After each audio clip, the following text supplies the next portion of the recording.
Hello दोस्तों, आपका हमारे स्टोरी बॉयस में स्वागत है। दोस्तों, आज मैं आपके लिए लेकर आया हूँ 2000 साल पुरानी बंजारों की बहुत ही खौफनाक कहानी। तो दोस्तों, अगर आपको ये कहानी पसंद आए तो हमारे चैनल को लाइक और सब्सक्राइब करें। तो दोस्तों, आपका ज़्यादा समय न लेते हुए सुनते हैं ये बंजारों की डरावनी कहानी। बंजारों का एक ग्रुप तेजी से भाग रहा था, मानो जैसे कि वो किसी से अपनी जान बचाने के लिए भाग रहे हों। उनमें से एक बंजारे के हाथ में एक पोटली थी जिसे वो कस के पकड़कर भाग रहा था। उनके पीछे कुछ लोग भाग रहे थे जिनके हाथ में एक मसाल थी। वो लोग चिल्ला रहे थे, जल्दी पकड़ो इन्हें, इनमें से कोई जिंदा नहीं बचना चाहिए।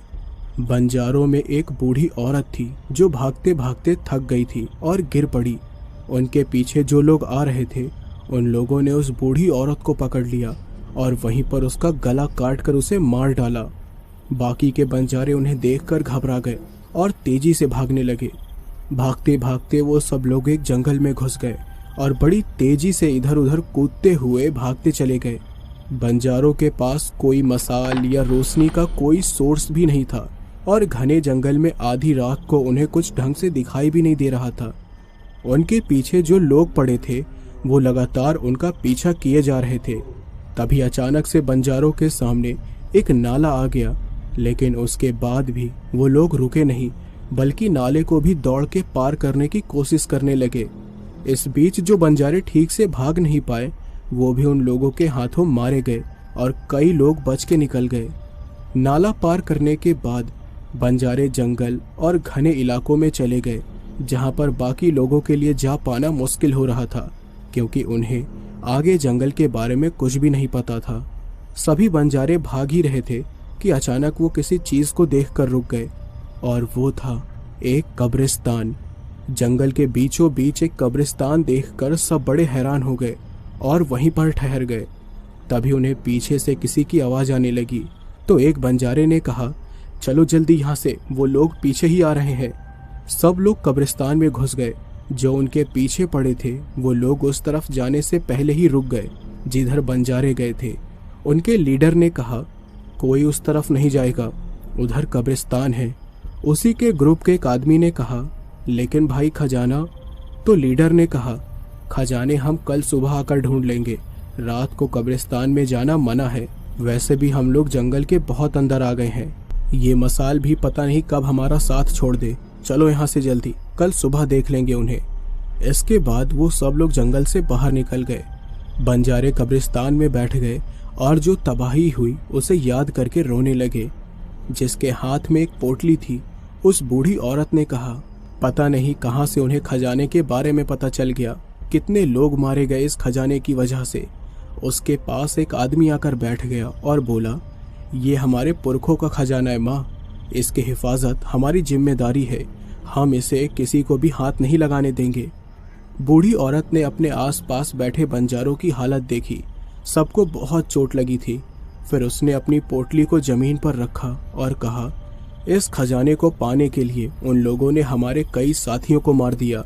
वो फिर से हम पर हमला जरूर करेंगे और हो सकता है कि हमसे वो खजाना भी छीन ले। उसके बेटे ने कहा, तो हमें क्या करना चाहिए माँ? तो उस औरत ने बोला, मैं कुछ ऐसा करूंगी कि इस खजाने को पाने के बाद भी वो लोग कभी सुखी नहीं रह पाएंगे। हमारे अलावा जिसके पास भी ये खजाना जाएगा उसकी जिंदगी बर्बाद हो जाएगी, तबाह हो जाएगा वो। तो उसके बेटे ने कहा, ऐसा क्या करेंगी माँ? उस औरत ने पोटली खोली। उस पोटली में एक मिट्टी का घड़ा था। जब उस औरत ने उस घड़े के ढक्कन को हटाया तो सबने देखा कि उस घड़े में उनके पुरखों का खजाना है, जिसकी चमक वैसी ही थी जैसे सालों पहले थी। तो उस औरत ने कहा, जितने लोगों ने इसकी हिफाजत में अपना खून बहाया है, अब आगे भी वही इसकी हिफाजत करेंगे। उनकी रूह इस खजाने में बसेगी और अगर किसी ने इसे पा लिया तो उसकी जिंदगी तबाह हो जाएगी। उस औरत ने उस घड़े के चारों ओर एक घेरा बनाया और कब्रिस्तान की मिट्टी अपने माथे पर लगा ली। इसके बाद उसने वहीं पर पड़ी हड्डियों को इकट्ठा किया और उसे घड़े के चारों ओर रख दिया। इसके बाद उसने कुछ मंत्र विद्या की। उसके साथ साथ सब लोग हाथ जोड़कर आंखें बंद करके बैठे हुए थे।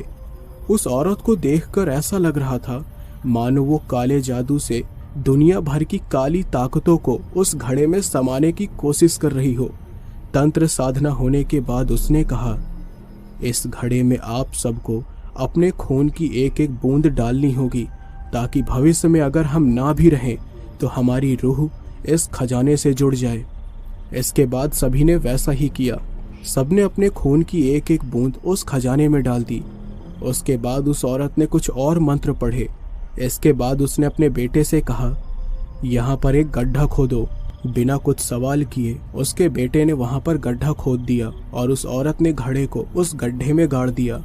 उस औरत ने कहा, बेटा अब ये खजाना सुरक्षित है। अगर किसी के हाथ आ भी गया तो उसे बर्बादी के अलावा कुछ भी नहीं मिलेगा। अब सब लोग निश्चिंत होकर कब्रिस्तान में ही सो गए। अगली सुबह वो लोग फिर से जंगल में आ गए। जो बंजारे के पीछे पड़े हुए थे वो 5 लोग थे जो जंगल के पास वाले गांव में ही रहा करते थे। उनका नाम संतोष, राजीव, पंकज, सुमित और धीरज था। संतोष सभी लोगों का लीडर था। तो संतोष ने कहा, कल रात तो वो लोग बच गए, लेकिन आज उन लोगों को ढूंढकर खजाना छीन कर ही रहेंगे। पता नहीं वो लोग कब्रिस्तान में होंगे या फिर जंगल में ही भटक रहे होंगे। जल्दी ढूंढना होगा उन्हें, चलो जल्दी। करोड़ों का धन है उनके पास और मैं उसे खोना नहीं चाहता। वो सब लोग बंजारों को ढूंढने लगे। दूसरी तरफ बंजारे उसी कब्रिस्तान में थे। उन्हें ऐसा लगा जैसे कि कोई कब्रिस्तान की तरफ आ रहा है। वो सब लोग डर गए। तभी उन लोगों ने उन 5 आदमियों को हाथ में चाकू लिए कब्रिस्तान की तरफ आते हुए देखा और वो सब लोग वहां से उठकर भागने लगे। 5 आदमी भी उन्हें पकड़ने के लिए भागने लगे। बंजारे कमजोर होने के कारण तेज भाग न सके और एक एक करके उन्हें पकड़कर मार दिया गया। संतोष ने उस औरत को पकड़ा जिसके हाथ में पोटली थी। उसने उसे मारा और उसकी गर्दन पर चाकू रख के पूछा, कहाँ है खजाना? जिंदा रहना है तो चुपचाप बता दे। तो उस औरत ने कहा, नहीं बताऊंगी, वो हमारे पुरखों का खजाना है, हम नहीं दे सकते उसे। तो संतोष ने कहा, अरे एक खजाने के लिए तुम लोग अपनी जिंदगी गंवा बैठोगे। बताओ कहाँ छुपा के रखा है खजाना? उस बूढ़ी औरत ने उसे खजाने के बारे में बताने से मना कर दिया। संतोष को उस औरत पर बड़ा गुस्सा आया और उसने उसी वक्त उस औरत का गला काट दिया। सारे बंजारे उसी औरत की हत्या देखकर चीख पड़े और उन 5 ने एक एक करके उन्हें भी मार डाला। किसी का गला काट दिया तो किसी के हाथ पैर तोड़कर पेट में चाकू मार दिया। सबकी मौत के बाद पंकज ने पूछा, अब खजाने के बारे में पता कैसे चलेगा? तो संतोष ने कहा, अरे कोई बात नहीं यार, हम खुद पता लगा लेंगे। इसी जंगल में कहीं छुपा होगा खजाना। चलो अभी इनके लाश को ठिकाने लगाओ, किसी को खबर नहीं होगी इनके बारे में। वैसे भी ये बंजारे थे, लोग सोचेंगे कि कहीं और चले गए होंगे। और फिर इसके बाद उन लोगों ने उन बंजारों को उसी कब्रिस्तान में दफना दिया और चले गए। इस हादसे के बाद वो 5 लगातार खजाने की तलाश करते रहे, लेकिन उन्हें खजाने के बारे में कुछ भी नहीं पता चला। इस हादसे को करीब 35 साल बीत गए और उन 35 सालों में एक भी दिन ऐसा नहीं गया जब उन 5 ने खजाने को ढूंढने की कोशिश न की हो। लेकिन वो कहते हैं ना, जिसके किस्मत में जो होता है उसे वही मिलता है। संतोष के चारों साथी अपनी पूरी जिंदगी खजाने को ढूंढते हुए ही मर गए। सबकी मौत बढ़ती उम्र के साथ होने वाली बीमारी की वजह से हुई। जंगल के पास वाले गांव में संतोष अपने 7 बेटों के साथ रहता था। उसके बेटों का नाम था करण, विकास, पारस, आदित्य, आकाश, विजय और विनोद। करण सभी भाइयों में सबसे बड़ा था और शहर में उसकी एक गर्लफ्रेंड थी जिसका नाम था तानिया। करण और उसके भाई शहर में ही पढ़ लिख कर गाँव वापस आ गए थे। संतोष ने अपने 7 बेटों को उस बंजारे के खजाने के बारे में सब कुछ बता दिया था और करण और बाकी भाइयों की भी इच्छा होने लगी थी कि वो लोग उस खजाने को हासिल करें जो जंगल के किसी कोने में छुपा हुआ था। गांव में एक चौराहे पर एक चबूतरा बना हुआ था जहां पर गांव के लोग रात को बैठकर गपशप किया करते थे। एक दिन 7 भाई रात को गांव के चौराहे के पास से ही गुजर रहे थे कि उनका ध्यान लोगों की बातों पर जाता है। गांव में माधव नाम का एक आदमी था जो अपने पुराने दिनों के कुछ किस्से बता रहा था। इस बीच उसने एक बात कही जिससे करण और बाकी भाई का ध्यान उस पर गया। माधव ने कहा, तो ये बात करीब 30 या 35 साल पहले की है। मैं एक दिन पास वाले जंगल में गया था अपने जानवरों को चराने के लिए। अब हुआ यूं कि मेरे कुछ गाय और बकरियां चरते चरते जंगल के थोड़ा अंदर चली गई, तो मैं भी उनके पीछे पीछे चला गया उन्हें वापस लाने के लिए। फिर मैं जंगल के उस हिस्से में पहुंच गया जहां से थोड़ी ही दूर आदिवासियों का कब्रिस्तान था। मैंने वो कब्रिस्तान देखा तो नहीं था क्योंकि वहां जाना मना था, लेकिन पता नहीं क्यों उस दिन मेरे मन में कब्रिस्तान जाने की इच्छा हुई, तो मैं उस तरफ चल दिया। लेकिन पता है रास्ते में मैंने क्या देखा? रास्ते में जो नाला पड़ता था वहां पर कई लोगों की लाशें पड़ी हुई थी, और कुछ लाशें नाले में तैर रही थी और कुछ किनारे पर पड़ी हुई थी जिन्हें जंगली जानवरों ने चीर फाड़ दिया था। वो सब देखकर मैं इतना डर गया कि उल्टे पांव वहां से भाग आया। पता नहीं किसने मारा होगा उन्हें और क्यों। वैसे वो लोग इस गांव के नहीं थे, उनका हुलिया देखकर लग रहा था कि वो बंजारे थे। पता नहीं भाई कि बंजारे से किसी की क्या दुश्मनी रही होगी। करण और उसके भाइयों को ये बात पता थी कि उसके पिता बंजारों के खजाने के पीछे पड़े हुए थे और उसी जंगल में खजाने को ढूंढते हुए कब्रिस्तान तक पहुंच गए थे, लेकिन वो ये नहीं जानते थे कि वो बंजारे मारे गए थे। करण ने कहा, लगता है खजाने की लालच में पिताजी ने ही उन बंजारों को मार दिया। अब तो मुझे भी वो खजाना चाहिए। तो विनोद ने कहा, तो क्या हम भी उसी जंगल में चलें? करण ने कहा, हाँ कल जाएंगे, अभी चलो और किसी को इस बारे में नहीं बताना। सब लोग अपने घर वापस चले गए। अगली सुबह करण अपने सभी भाइयों के साथ उस जंगल में पहुंच गया। पारस ने कहा, अरे लेकिन इतने से खजाने को इतने बड़े जंगल में कहाँ ढूंढेंगे? पिताजी को 35 साल हो गए हैं उसे ढूंढते हुए और अभी तक उन्हें एक सुराग भी नहीं मिला, तो हमें कैसे मिलेगा? तो करण ने कहा, कुछ तो करना पड़ेगा। जो काम हमारे पिताजी नहीं कर पाए वो काम हम करके दिखाएंगे। अरे जरा सोच, एक बार वो खजाना हमारे हाथ लग गया तो हम कितने अमीर हो जाएंगे। उसके बाद जिंदगी भर कुछ भी करने की जरूरत नहीं होगी। तो आदित्य बोला, हाँ भाई, लेकिन कहीं हम भी उसी खजाने को ढूंढते ढूंढते बुढ़े ना हो जाएं। तो करण ने कहा, ऐसा नहीं होने वाला, हम किसी न किसी तरीके से उस खजाने तक पहुंच ही जाएंगे। फिर सब लोग उस जंगल में इधर उधर भटकने लगे। विनोद ने कहा, पिताजी की बुद्धि घास चरने गई थी क्या? अरे वो किसी बंजारे को पकड़कर पूछ भी सकते थे कि खजाना कहाँ है।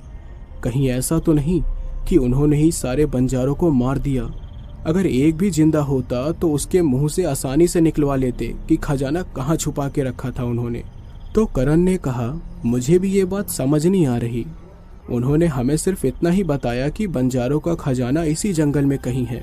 वो लोग ऐसे ही डिस्कस करते करते जंगल में भटकने लगे। घूमते घूमते शाम हो गई, लेकिन उन्हें कुछ भी नहीं मिला। जाहिर सी बात है कि इतने बड़े जंगल में एक खजाने का घड़ा ढूंढना अपना वक्त ज़ाया करना है। आकाश ने कहा, अरे ऐसे खजाना नहीं मिलेगा, हमें उम्मीद छोड़ देनी चाहिए भाई। तो विजय ने कहा, हाँ यार, मैं इसकी बात से सहमत हूँ, चलो चलते हैं। तो करण ने कहा, फिर सोच लो, अगर वो खजाना मुझे मिल गया तो 1 फूटी कौड़ी तुम लोगों को नहीं दूंगा। तो विकास ने कहा, अरे भाई ऐसे कैसे? खजाना जिसे भी मिले उसके बराबर हिस्से होंगे बस। तो करण ने कहा, तो फिर चुपचाप खजाना ढूंढने में मेरी मदद करो। तो पारस ने कहा, अरे भाई लेकिन कुछ तो पता चले ना कि खजाना जंगल के किस हिस्से में है, वरना मरते दम तक हमें कुछ भी नहीं मिलेगा। तो करण ने कहा, मुझे लग रहा है कि वो खजाना कब्रिस्तान के आसपास होगा, क्योंकि पिताजी ने बताया था कि वो बंजारे आखिरी बार कब्रिस्तान की तरफ ही भागे थे, तो हो सकता है कि वो खजाना उन लोगों ने वहीं कहीं छुपा दिया हो। चलो वहीं चलते हैं। ये बोलकर वो लोग कब्रिस्तान की तरफ जाने लगे। कब्रिस्तान जाते जाते शाम हो चली। कब्रिस्तान से थोड़ी ही दूर पहले उन लोगों ने एक अजीब सी आवाज़ सुनी और वो लोग चलते चलते रुक गए। करण ने बोला, कोई आवाज़ नहीं करेगा, यहाँ कोई है, देखो आसपास। फिर वो लोग अपने आसपास तलाशी लेने लगे। विकास को ऐसा लगा जैसे उसके दाईं ओर से आवाज़ आ रही है, इसलिए वो अकेले जंगल में सबको छोड़कर दाईं ओर चला गया। थोड़ा आगे जाने के बाद उसे कुछ लोगों का एक ग्रुप नजर आया जो जंगल में अपना डेरा जमा के बैठे हुए थे। उन लोगों में ज़्यादातर औरतें थी, कुछ बच्चे थे और कुछ आदमी थे। विकास सबको वहाँ पर देखकर हैरान हो गया। उसने देखा कि उस ग्रुप के लोगों ने जंगल के उस हिस्से के पेड़ को काट दिया है और वहीं पर झोपड़ी बनाकर रह रहे हैं। विकास झाड़ियों के पीछे खड़ा हुआ सब कुछ देख रहा था। उन लोगों का हुलिया बिल्कुल बंजारों की तरह था। विकास ने सोचा, ये कहीं वही बंजारे तो नहीं, लेकिन पिताजी ने तो उन्हें मार दिया था। लेकिन हो सकता है सारे बंजारे नहीं मरे थे। अभी सबको यहाँ बुला कर लाता हूँ। विकास तुरंत अपने भाइयों को बुलाने के लिए चला गया। जब वो करण के पास पहुंचा तो उसने कहा, करण मेरे साथ चल, वहाँ पर बंजारों का एक ग्रुप है। करण ये सुनकर हैरान हो गया और उसे थोड़ा खुशी भी हुई। फिर वो सब लोग उसी जगह पर गए जहाँ विकास ने बंजारों को देखा था। विकास की तरह वो लोग भी सबको देखकर हैरान हो गए। सब झाड़ियों के पीछे छुपकर बैठ गए और उनकी बातें सुनने लगे। बंजारों के ग्रुप में यतिराज नाम का एक बच्चा था, जिसे सब प्यार से राज बुलाया करते थे। राज अपनी माँ के साथ बैठा हुआ था, जो आग जलाकर खाना बनाने में व्यस्त थी। उसके साथ और भी कई औरतें काम कर रही थी। तो राज ने अपनी माँ से पूछा, माँ क्या सच में मरे हुए लोग जिंदा हो सकते हैं? तो उसकी माँ ने कहा, अरे बेटा, तुम एक ही सवाल कितनी बार पूछोगे? तो राज ने कहा, बताओ ना माँ, क्या सच में बड़ी अम्मा मरने के बाद जिंदा हुई थी? तो उसकी माँ ने कहा, अरे हाँ हाँ बेटा, कितनी बार बताया है कि ये सच है, लेकिन किसी को पता नहीं चलनी चाहिए ये बात। तब एक बुजुर्ग आदमी राज के पास आया और बोला, अरे बेटा, ये तो ऊपर वाले का चमत्कार था, जो उसने हमारे साथियों को फिर से जिंदगी जीने का मौका दिया। तो राज ने पूछा, लेकिन ऐसे कैसे हो गया? वो लोग मरने के बाद कैसे जिंदा हो गए दादाजी? तो उस बूढ़े आदमी ने कहा, हमारे खजाने के लालच में कुछ लोगों ने हमें मारकर पास के कब्रिस्तान में दफना दिया था। दरअसल वो आदिवासियों का कब्रिस्तान है, जिसे आदिवासियों के कुल देवता का श्राप लगा है। ये बात करीब 250 साल पुरानी है, जब इस जंगल में आदिवासी रहा करते थे। इस जंगल में आदिवासियों के कई कबीले थे और आसपास कोई भी बाहरी इंसान नहीं आ सकता था, क्योंकि इस जंगल के बारे में शायद किसी को खबर ही नहीं थी। आदिवासी यहाँ प्रकृति की गोद में बहुत खुशहाल जिंदगी बिता रहे थे, लेकिन अचानक यहाँ तबाही शुरू हो गई। कुछ बाहर के लोगों को इस जंगल की खबर पड़ गई। वो इस जंगल को अपने कब्जे में करना चाहते थे, ताकि यहाँ मौजूद संसाधनों की मदद से करोड़पति बन सके। लेकिन इसके लिए जरूरत थी कि आदिवासियों को जंगल से हटाया जाए, क्योंकि ये जंगल आदिवासियों के लिए अपनी जान से भी ज्यादा प्यारा था। उन लोगों ने आदिवासियों को चेतावनी दी कि अगर वो लोग जंगल को छोड़कर नहीं गए तो वो लोग उन्हें मार देंगे, पर आदिवासियों ने उनकी एक भी नहीं सुनी। इसलिए उन्हें गुस्सा आ गया। अब उनके पास खाली हाथ वापस जाने के अलावा और कोई रास्ता नहीं था। और जब वो लोग चले गए तो आदिवासी बड़े खुश हुए, ये सोचकर कि उन लोगों ने उन्हें बाहर वालों को बाहर का रास्ता दिखा दिया। लेकिन फिर एक रात जब सारे आदिवासी गहरी नींद में सो रहे थे, तब आदिवासियों के मुखिया की नींद अचानक से खुल गई और उसे ऐसा महसूस हुआ जैसे कि कोई बड़ी घटना घटने वाली है। उसका मन बेचैन हो गया, इसलिए वो उठकर अपने कुल देवता के सामने जाकर बैठ गया और प्रार्थना करने लगा कि उसके कबीले पर कोई संकट न आए। जैसे ही वो प्रार्थना करके उठा, वैसे ही एक गोली उसके सीने को छल्ली करते हुए आर पार हो गई। आदिवासियों का मुखिया अपने कुल देवता का नाम लेते लेते मर गया। तेज आवाज सुनकर बाकी आदिवासी भी जाग उठे। फिर जब वो बाहर आए और उन्होंने मुखिया की लाश देखी तो सब पागल से हो गए और भगदड़ मच गई। औरतें अपने बच्चों को बचाने की कोशिश करने लगी और सभी लोग उस जगह से भाग निकले, लेकिन उसके बाद भी वो बच नहीं पाए।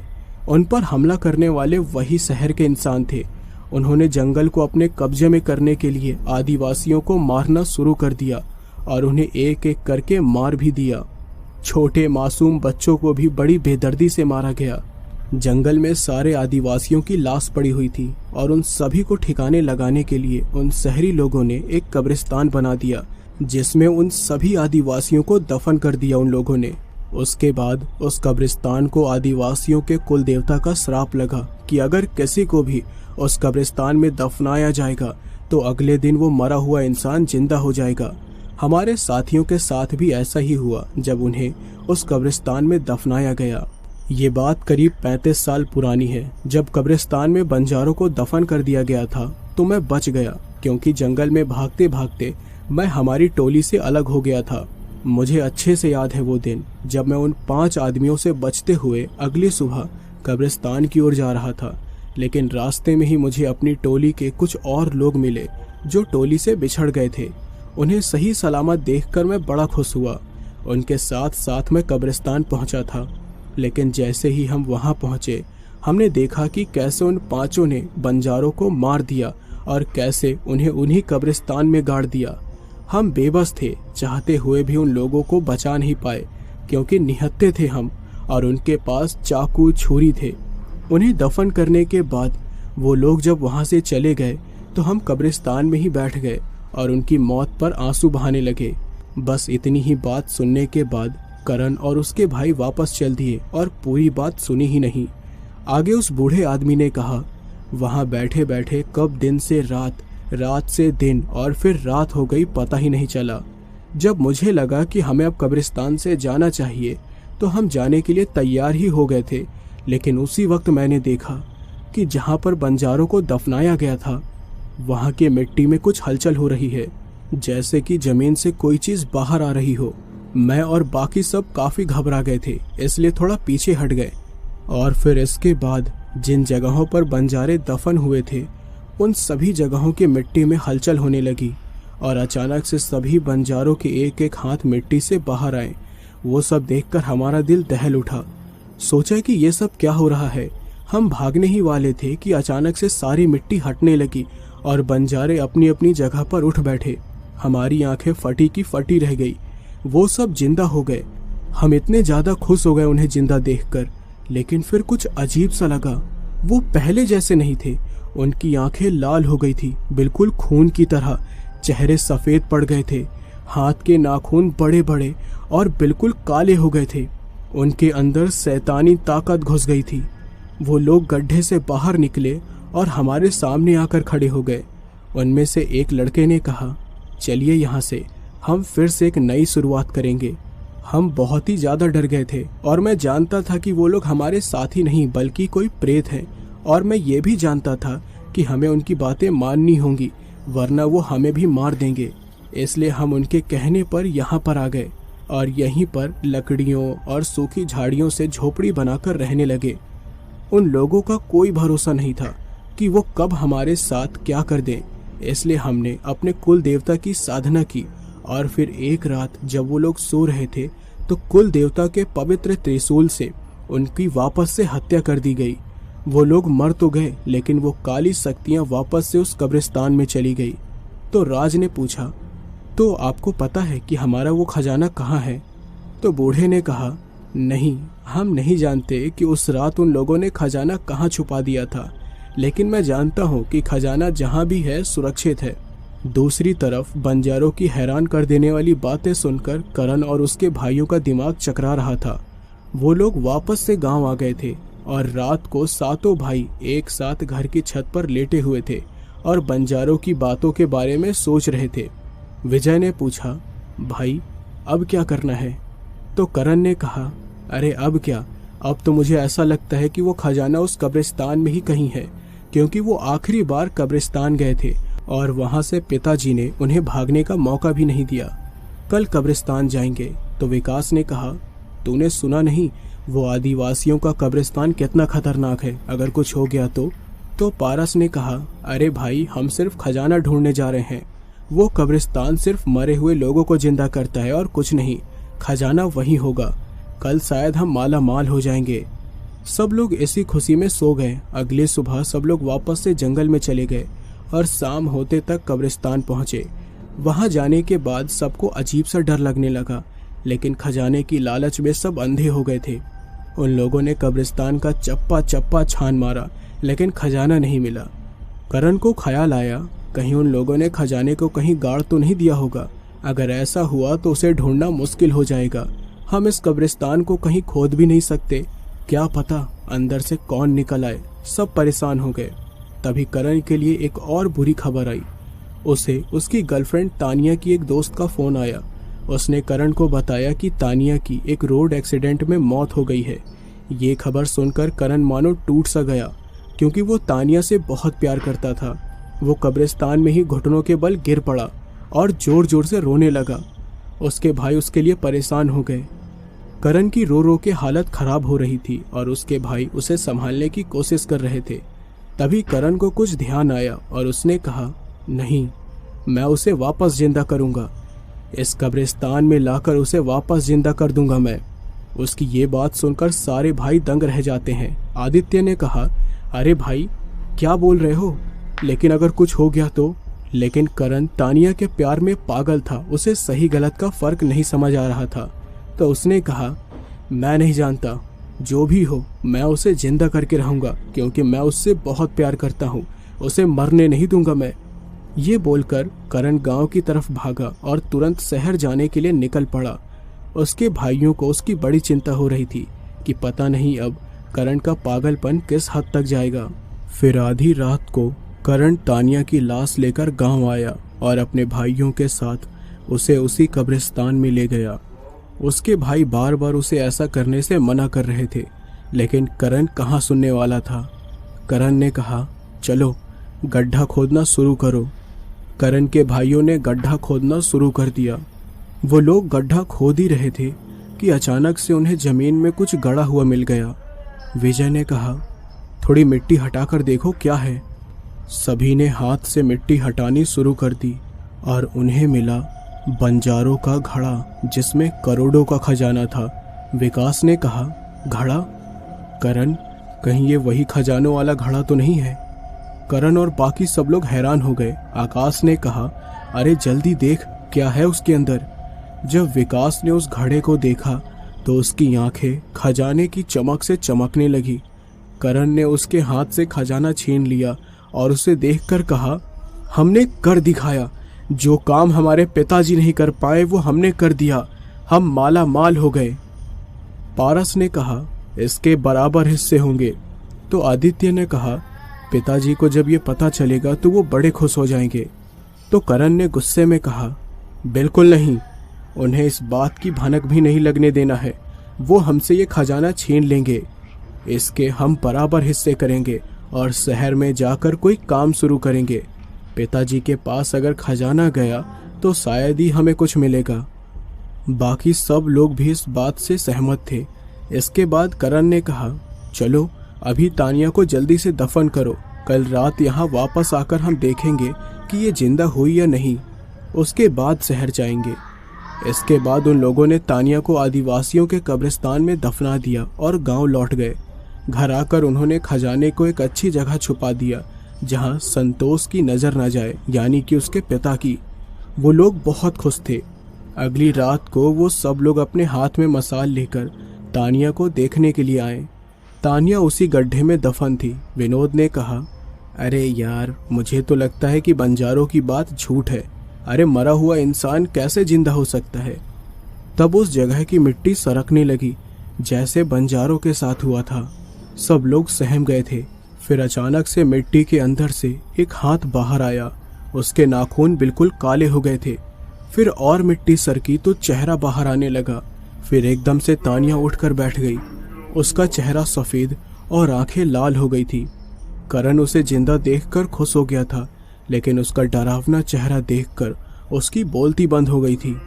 तानिया बाहर निकली और करण को देखकर एक डरावनी सी मुस्कान दी। करण ने कहा, ये तुम्हें क्या हो गया? तुम ऐसे क्यों दिख रही हो? लेकिन तानिया ने कुछ नहीं कहा, बस उसके सामने आकर खड़ी हो गई। फिर बोली, तुमने मुझे जिंदा कर दिया। फिर वो जोर जोर से हंसने लगी। करण और बाकी सब पीछे हट गए। तो विजय ने कहा, अरे कहा था हमने तुझसे ऐसा मत कर। ये तो किसी आत्मा से कम नहीं लग रही। चल भाग यहाँ से जल्दी। करण तानिया को छोड़कर नहीं जाना चाहता था, लेकिन उसे तानिया को देखकर डर लग रहा था, इसलिए वो अपने भाइयों के साथ भाग गया। तानिया उसी जगह पर खड़ी होकर उन्हें भागते हुए देख रही थी और मुस्कुरा रही थी। सातों भाई जल्दी से गांव की तरफ भागने लगे, लेकिन अचानक से तानिया भी उनके साथ साथ बड़ी तेजी से भागने लगी। सबने देखा कि वो हवा में दौड़ रही है, यानी उसके कदम जमीन पर पड़ नहीं रहे हैं। करण ने खजाने के घड़े को कस के पकड़ रखा था, कोई रुक नहीं रहा था। तानिया ने कहा, करण, मुझे छोड़कर कहाँ भाग रहे हो? मुझे भी अपने साथ ले चलो। फिर वो भयानक तरीके से हंसने लगी। करण और बाकी सबके पसीने छूट रहे थे। तानिया उनके सामने आ गई और तभी भागते भागते करण अचानक से गिर पड़ा। उसके हाथ की मसाल छूटकर सीधे तानिया को लग गई और उसके कपड़े ने आग पकड़ ली। तानिया डर गई और अजीब सी आवाज निकालने लगी। अचानक वो आग में जलने लगी और गायब हो गई। करण उठा और सब लोग डर के वहां से तेजी से भाग गए और गांव आ गए। उस समय तक संतोष गहरी नींद में सो रहा था। जो हादसा उनके साथ हुआ वो बहुत ही डरावना था, इसलिए सबकी हालत खराब हो गई थी। इसलिए सबने शहर जाकर बसने के इरादे को कुछ दिन के लिए टाल दिया और उस खजाने को 7 बराबर हिस्से में बांटकर छुपा कर रख लिया। उस रात किसी को भी नींद नहीं आई। तानिया का खौफनाक चेहरा उनकी आंखों के सामने आ रहा था, लेकिन वो नहीं जानते थे कि ये तो बस शुरुआत थी। उन्होंने खजाने की लालच में अपने लिए कितनी बड़ी समस्या पैदा कर ली है। अगले कुछ दिनों तक वो लोग बिल्कुल शांति से रह रहे थे और तानिया वाले हादसे को भी भुलाने लगे थे, लेकिन असली चुनौती तो अब उनकी जिंदगी में आने वाली थी। कुछ दिन बाद बंजारों के किए काले जादू का असर शुरू हो गया और 7 भाइयों की तबाही शुरू हो गई। फिर एक रात जब संतोष किसी काम से पड़ोस के गांव में गया था और सब लोग सो रहे थे, तो विजय अपने खजाने को पकड़कर उसे देखे जा रहा था। उसने कहा, वाह कितना कीमती होगा ये खजाना, आखिर कितनी कीमत मिल जाएगी इसकी। अरे जल्दी से जल्दी शहर जाकर इसे बेच दूंगा। ये बोलकर वो खजाने को अपने पलंग के नीचे छुपा कर ही सो गया। फिर उसके साथ कुछ बड़ा ही अजीब हुआ। रात के करीब 1 बज रहे थे। उसके कमरे में उसके अलावा पारस और आदित्य सो रहे थे। बाकियों का कमरा अलग था। उसके कमरे में सिर्फ एक लालटेन जल रही थी, क्योंकि उस रात गांव में बिजली नहीं थी। रात को विजय के खजाने की पोटली से कुछ अजीब सी आवाज आने लगी और वो आवाज सिर्फ विजय को ही सुनाई दे रही थी। विजय जाग गया और उसने पलंग के नीचे झांक कर देखा। तब उसे पलंग के नीचे एक बंजारे की लाश दिखाई दी, जिसकी आंखें नहीं थी। वो जोर से चीख पड़ा और पलंग से उतरकर भागने लगा। उसकी चिल्लाने की आवाज से आदित्य और पारस जाग गए और वो भी उसके पीछे पीछे कमरे से बाहर आ गए। बाकी सब भी उठ गए थे। तो करण ने पूछा कि क्या हुआ भाई? विजय का चेहरा पसीने से भीगा हुआ था, जो डर की वजह से आ रहे थे। विजय कांपते हुए बोला, मेरे पलंग के नीचे एक आदमी है, उसकी आंखें नहीं है, वो बहुत भयानक है, उसे बाहर निकालो वहां से। लेकिन सब उसकी बातें सुनकर हैरान हो गए थे। उन लोगों ने जब पलंग के नीचे झांक कर देखा तो उन्हें एक पोटली के अलावा कुछ भी नजर नहीं आया। करण ने कहा, अरे कुछ भी तो नहीं है यहाँ, वहम हुआ है तुझे, जा सो जा। सब लोग फिर से सोने के लिए चले गए, लेकिन विजय को सारी रात नींद नहीं आई। वो बार बार पलंग के नीचे झांक कर देख रहा था। उसी रात आकाश के साथ भी एक घटना घटी। आकाश जब सो रहा था तो उसे कुछ अजीब से सपने आने लगे, जिसमें उसने उन बंजारों को खजाने को बचाते हुए मरते देखा और डर के कारण उसकी नींद खुल गई। वो भी उसके बाद सारी रात नहीं सो पाया और ना ही उसने ये बात किसी को बताई। विजय और आकाश दोनों ही फिर अगले कुछ दिनों तक परेशान रहने लगे, जबकि बाकी लोग बड़े मजे में थे। हर रात विजय और आकाश को फिर सपने में भयानक आकृतियां नजर आने लगी। कभी वो बंजारों को मरते देखते तो कभी उन्हें भूत प्रेत पिशाच नजर आते। उनकी रातों की नींद उड़ गई थी और उसकी वजह उन्हें समझ नहीं आ रही थी। दोनों का स्वभाव भी अचानक बदल गया था। दोनों चिड़चिड़े हो गए थे और उन्हें गुस्सा भी बड़ी जल्दी आ जाता था। हर रात उन्हें कुछ ऐसे सपने आने लगे जो उन्हें सोने ही नहीं दे रहे थे, और ये सब खजाने की काली ताकत की वजह से हो रहा था। विजय और आकाश की हालत एक मानसिक रोगी के जैसे हो गई थी। वो ना किसी से बात करते थे और ना ही किसी के सवालों का जवाब देते थे। कभी कभी अपने आप ही बिना किसी बात के हंसने लगते तो कभी रोने लगते, कभी बिना बात के किसी पर भी गुस्सा हो जाते। उनकी हालत बाकी भाइयों को भी समझ नहीं आ रही थी। संतोष भी अपने दोनों बेटों के ऐसे बर्ताव को लेकर बड़ा परेशान था।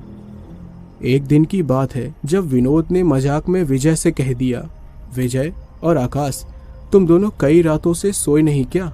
किसी पिशाच से कम नहीं लग रहे हो तुम लोग। ये बोलकर वो हंसने लगा और विजय और आकाश को बहुत गुस्सा आ गया।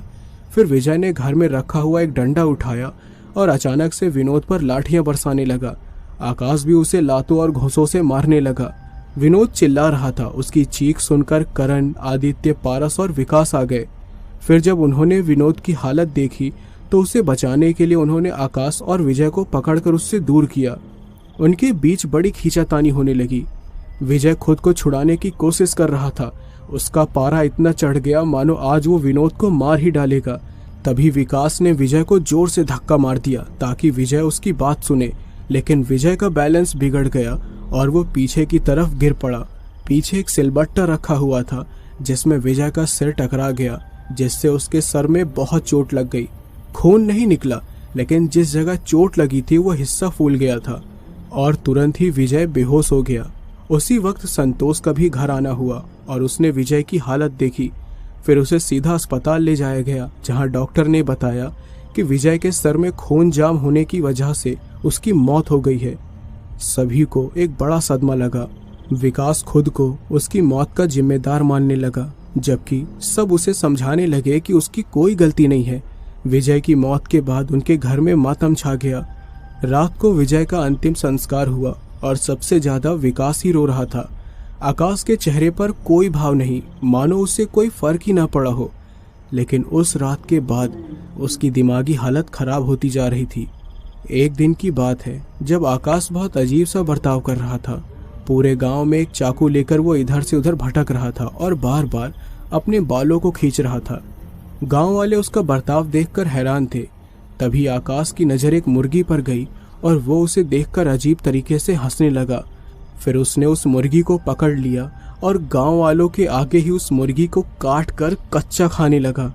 गांव के एक आदमी ने संतोष को जब इस बात की खबर दी तो वो तुरंत वहां पर आ गया और आकाश की हालत देखी।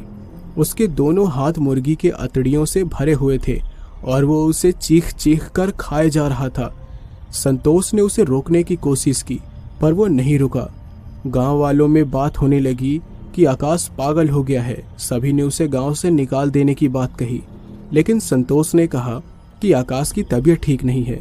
संतोष उसे किसी तरह घर ले आया, लेकिन इसके बाद भी आकाश ने अपना पागलपन नहीं छोड़ा। एक रात वो फिर से गांव में भटकने के लिए निकल पड़ा। उस समय गांव के कुछ लोग चौराहे पर बैठे बातें कर रहे थे। आकाश वहां से गुजर ही रहा था कि अचानक विद्याधर नाम के एक आदमी ने उसे पागल कह दिया और आकाश को ये सुनकर गुस्सा आ गया। फिर उसने सभी गांव वालों के सामने ही उस आदमी को पत्थर से मारना शुरू कर दिया। गांव वाले डर के भागने लगे और आकाश विद्याधर के पीछे पत्थर लेकर भागा। विद्याधर अपनी जान बचाने के लिए घर में घुस गया और आकाश रात भर उसके घर के दरवाजे पर पत्थर मारता रहा। अगले दिन ये बात पंचायत तक पहुंच गई और पांचों ने आकाश की दिमागी हालत खराब होने की बात कहकर उसे गांव से बाहर निकाल दिया। संतोष और बाकी पांचों भाई बड़े दुखी थे। उनकी लाख कोशिश के बाद भी गांव ने उनकी एक न सुनी। संतोष ने आकाश को शहर के पागल खाने में भर्ती करा दिया। सबको लग रहा था कि शायद अब कोई मुसीबत नहीं आएगी, लेकिन उन दिनों विकास भी मानसिक रोग से गुजर रहा था और किसी को कुछ पता भी नहीं चला। वो खुद को विजय की मौत का दोषी मान रहा था और हर रात खुद को कोस रहा था। बंजारों के खजाने के काले जादू का असर भी उस पर होने लगा। उस काले जादू के कारण हर रात विकास को सपने में विजय नजर आने लगा, जो उससे एक ही बात कह रहा था, तुमने मुझे मार दिया, तुम्हें भी मर जाना चाहिए। यही बात दिन रात विकास के दिमाग में चलने लगी और उसने भी यही मान लिया कि उसे मर जाना चाहिए। फिर एक रात जब सब सो रहे थे तो वो उठकर घर के छत पर चला गया। उसके चेहरे पर कोई भाव दिख नहीं रहे थे। ऐसा लग रहा था जैसे वो किसी के सम्मोहन में हो। छत के किनारे पर पहुंचते ही उसने बिना कुछ सोचे समझे वहां से छलांग लगा दी और संतोष का एक और बेटा चला गया। एक के बाद एक घटना से संतोष को बड़ा सदमा लगा और उसने जब विकास की लाश देखी तो उसी वक्त उसे दिल का दौरा पड़ गया। सारे गांव वाले दुखी थे और हैरान भी कि पता नहीं उस परिवार को किसकी नजर लग गई और उस दिन उनके परिवार में 2 लोगों की चिता जली। अब बस करण, आदित्य, पारस और विनोद बचे हुए थे। चारों भाई पिता और अपने भाइयों के जाने से बहुत ज्यादा दुखी थे। विनोद के मन में ये डर बैठ गया था कि कहीं अब उसके साथ भी कुछ गलत न हो जाए। इसलिए उसने सोचा कि गांव छोड़कर जाना ही सही है। अगले दिन उसने इस बारे में अपने भाइयों से बात की, लेकिन करण ने कहा, नहीं, यहाँ पिताजी की जमीन है, हमारा अपना घर है, हम इसे छोड़कर नहीं जा सकते, और वैसे भी यहाँ हमारा काम अच्छे से चल रहा है, कहीं और जाकर अपने खर्चे क्यों बढ़ाएं हम। लेकिन विनोद को ये बात रास नहीं आई, इसलिए संतोष और विकास की मौत के कुछ दिन बाद ही उसने अपने भाइयों को बिना बताए गांव छोड़ने का फैसला ले लिया। वो गांव छोड़कर जाने के लिए बस में बैठ गया। उसके बैग में खजाना भी था। वो सोच रहा था कि शहर जाकर वो एक नई जिंदगी शुरू करेगा, लेकिन ऐसा नहीं हुआ। शहर जाने वाली उस बस का एक भयानक एक्सीडेंट हो गया और विनोद भी उस बस हादसे में मारा गया। ये खबर करण और उसके दोनों भाइयों तक पहुंची और एक बार फिर से उनके घर पर मातम छा गया। किसी को कुछ समझ नहीं आ रहा था कि उन्होंने ऐसी क्या गलती कर दी जो उनकी ऐसी तबाही हो रही है। ये तबाही रुकी नहीं। उस बूढ़ी औरत ने जो काला जादू खजाने पर किया था, वो सब कुछ बर्बाद करने वाला था। वो सोच भी नहीं सकते थे कि उस खजाने की वजह से उनकी ये बर्बादी हो रही थी। करण, पारस और आदित्य तीनों ही अब एक दूसरे के सहारे थे। विकास, विजय और आकाश के हिस्से का जो खजाना था वो करण, पारस और आदित्य ने आपस में बांट लिए थे, लेकिन विनोद के हिस्से का खजाना कहाँ गायब हुआ उन्हें पता भी नहीं चला। फिर एक रात को जब तीनों भाई सो रहे थे, तब करण और आदित्य को एक जैसा सपना आया जिसमें उन्होंने विजय और आकाश को देखा। वो दोनों उनसे कह रहे थे कि वो पारस को मारकर सारा खजाना आपस में बांट लें। वो लोग करण और आदित्य को पारस की जान लेने के लिए उकसा रहे थे। बंजारों की आत्मा उनसे ये सब कराना चाहती थी ताकि उनके साथ हुए अन्याय का बदला पूरा हो जाए और उनका खजाना भी सुरक्षित रहे। अगली सुबह जब करण और आदित्य जागे तो उनकी आंखों का रंग पूरा काला हो गया था और बंजारों के वश में हो चुके थे। लेकिन पारस उनसे पहले उठकर किसी काम से बाहर चला गया था। वो दोनों उठे और एक चाकू लेकर पारस को ढूंढने निकल पड़े। उनकी आंखों का रंग पल पल बदल रहा था, कभी काला हो जाता तो कभी लाल। उन लोगों ने पारस को खेतों में देखा जहां पर और भी मजदूर काम कर रहे थे। वो दोनों सीधा उसके पास गए। पारस ने उन्हें देखकर कहा, अच्छा हुआ भाइयों तुम दोनों आ गए। मुझे ट्रैक्टर खरीदने के लिए शहर जाना है, इसलिए आज तुम्हें यहाँ सब संभालना पड़ेगा। ये बोलकर वो जाने ही वाला था कि करण ने अचानक से उसके पेट में चाकू घुसा दिया। पारस की आंखें बाहर आ गई और वो उसी वक्त मर गया। करण ने कहा, अब खजाना सिर्फ हमारा है। फिर वो हंसने लगा। खेत में काम करने वाली औरतें चीखते हुए वहां से भाग गईं और बाकी मजदूर उन्हें देखकर चौंक गए।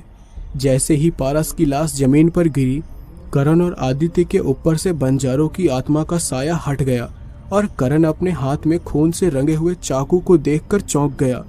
वो डर से कांपने लगा। उसके हाथ से चाकू नीचे गिर गया। आदित्य की भी यही हालत थी। तभी वहां पर पुलिस आ गई। किसी गांव वाले ने शायद पुलिस को बुला लिया था।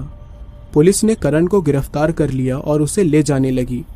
करण सारे रास्ते चीखता चिल्लाता रहा और कहता रहा कि उसने कुछ नहीं किया, उसे नहीं पता कि उसने ऐसा कैसे कर दिया, उसे कुछ याद भी नहीं था। लेकिन गांव वालों के बयान पर उसे उम्र कैद की सजा हो गई और बदनामी के डर के कारण वो पागल सा हो गया और उसने जेल में ही अपनी जान दे दी। आकाश जेल जाने से तो बच गया, लेकिन गांव वालों ने सिर्फ करण का नाम लिया था। पर आकाश ये सब कुछ बर्दाश्त नहीं कर पाया और अपनी मानसिक स्थिति खो बैठा।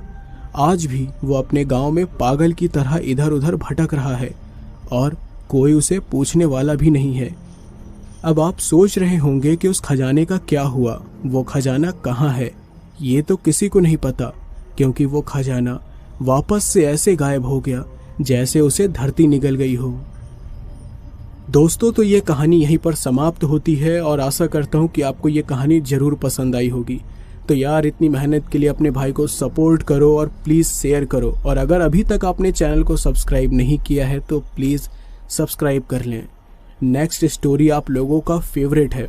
मैं हमजाद के ऊपर 1 घंटे की कहानी लाने वाला हूँ और ये एक किन्नर हमजाद के ऊपर होगा, जो कि सबसे ज़्यादा यूनिक है और आपने पहले कभी नहीं सुना है कि एक किन्नर ने हमजाद को सिद्ध किया। और अब उसके साथ क्या क्या होने वाला है, ये सारी चीज़ें आपको आने वाली कहानी में ही पता चलेगी। और प्लीज़ चैनल को सब्सक्राइब कर लेना। तो चलिए मिलते हैं आपसे अगली वीडियो में, तब तक के लिए गुड नाइट।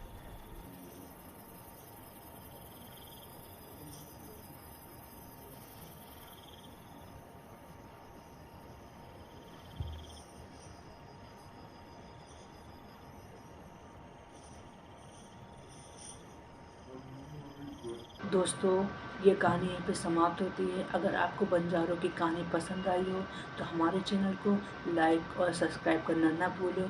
तो हम आपसे मिलते हैं अगली वीडियो में। जब तक के लिए गुड बाय।